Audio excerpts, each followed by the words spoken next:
This chat bubble is brought to you by Audible. For a free 30-day trial and a free audiobook, head over to audible.com/Gamebreaker.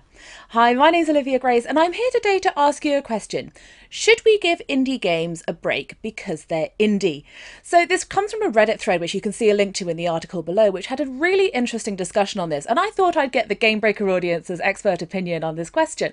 So it seemed to me that one side is that bad games are bad games, whoever they're made by. And so it can be a game can be great, and I don't think that anyone would disagree with me on this. If you do, then of course leave a comment. I'd be interested to hear your opinion. But I personally think that games can be really good games without, high-end graphics engines and really expensive voice actors and, all of the rest of the stuff that can definitely add to a budget. So the question is then, should indie games focus their normally limited budgets on gameplay over everything else? Because the budget does normally seem to be the limiting factor on indie games. On the other side of the argument seemed to be a position where you get what you pay for. It's kind of, you can't expect to get the same game for $5 as you do for $50. And that seems like a reasonable position for me.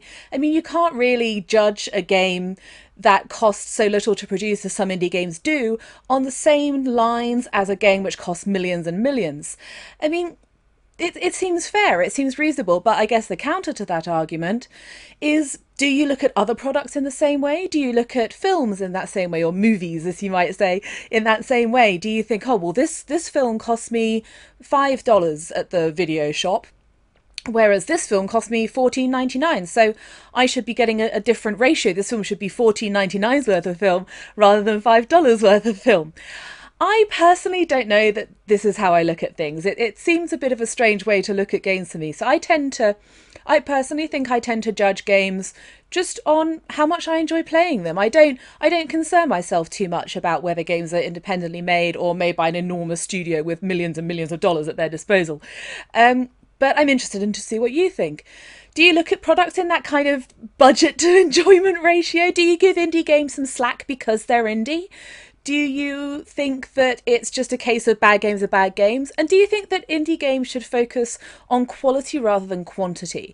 I mean, it seems kind of logical that if you have a limited budget to play with, a limited scope or a limited time period to produce a game, that one way to get something good is going to be to focus on a short form game. So not a game that is going to last forever, but a shorter game with slightly less content, and make that content of a really high quality.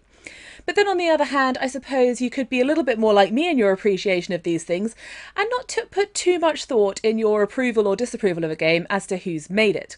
So I think it's a really interesting question. I'm fascinated to see what you think about this. And I mean, of course, as always, do leave a comment in the article below and keep it locked and dialed to Gamebreaker TV for all your gaming needs.